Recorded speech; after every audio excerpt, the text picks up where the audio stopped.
Hello there, welcome to Lawrence Explains Online Academic Tuition.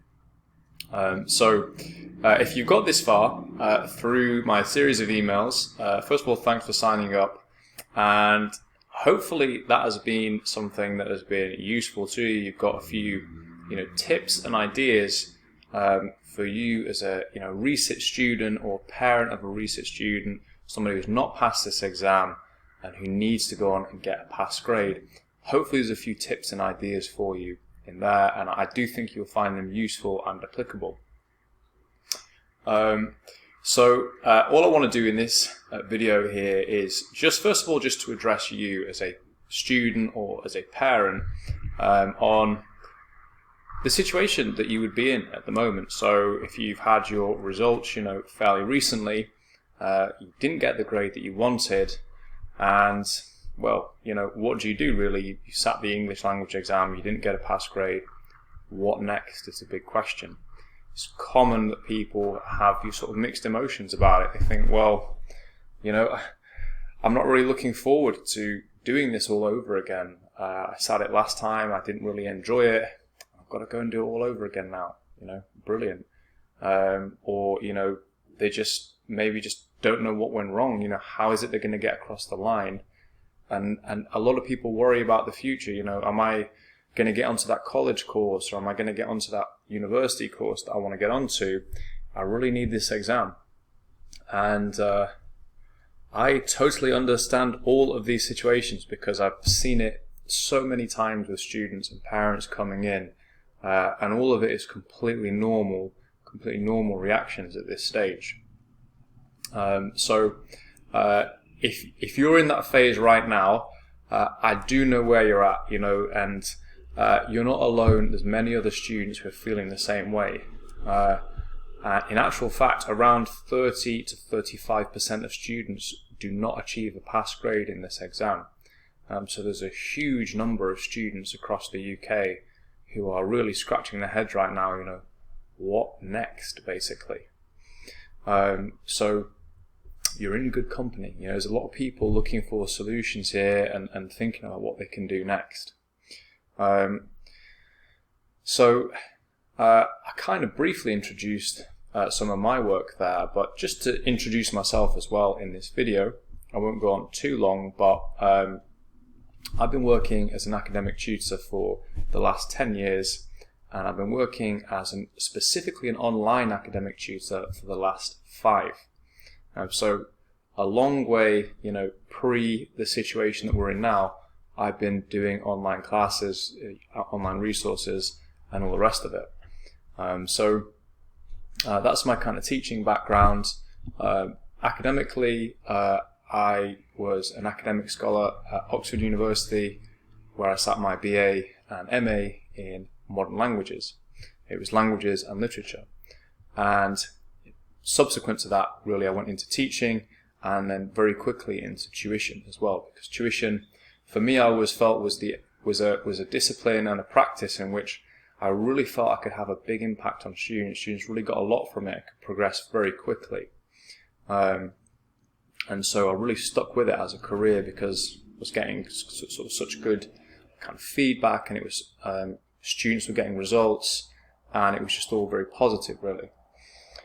So that's my whole background, really, as far as is relevant to to this work.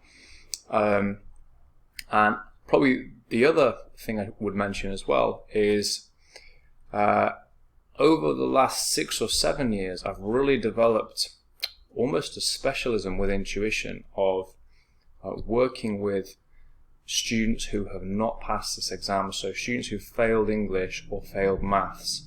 But we're focusing on English right now.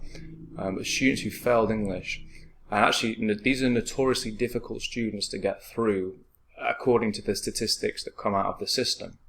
So according to the statistics of the people who fail, only 20% go on to get a pass grade. So if you failed at this point, statistically on average, only 20% of those students would go on to get a pass grade in the future. So there would still be hope, but many students would just never get that pass grade. Now, what I've seen in my practice over the years is I've kept very close records of people's results incoming and outgoing, and my practice were running around about 80 to 90% people who come in are actually leaving with a pass grade. So this is, miles and miles ahead of the national average. That's really one of the things that motivated me to go on to develop a much more in-depth resource for students who are resitting this exam, because obviously I myself can't work with every single student, but I believe and my results have shown me that I have tools developed over many years of working with these students that are very, very effective in getting people to a high level of skill and a much better level of competence and understanding, and getting people that all important result. Really, I'm going to come back in the next video to give you a few more details of the resources that I have for you. But rest assured, it will be something, to be honest, that you will never have seen before. The resource that I have for students at GCSE level, there's nothing else out there in the market like it.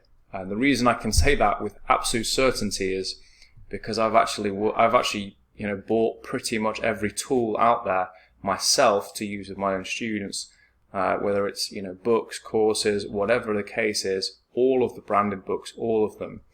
And to be honest, only very few of them I found particularly useful for research students. Most of them were not useful at all for research students.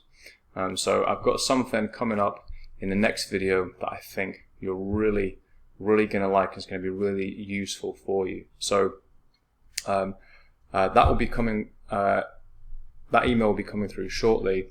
So look out for that. If you're a research student and you're looking for some extra tools and ideas, I've got something really useful for you. So I'll leave you there, and hopefully, as I say, the stuff that I've sent through so far has been useful.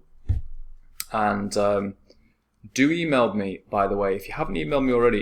If there's anything specific that you want to know, that you would like to know about the resit process, feel free to just drop me an email. I'm going to be very actively monitoring my emails over the next week or two, so do feel free to drop me an email, and I will endeavour to respond to you as soon as possible.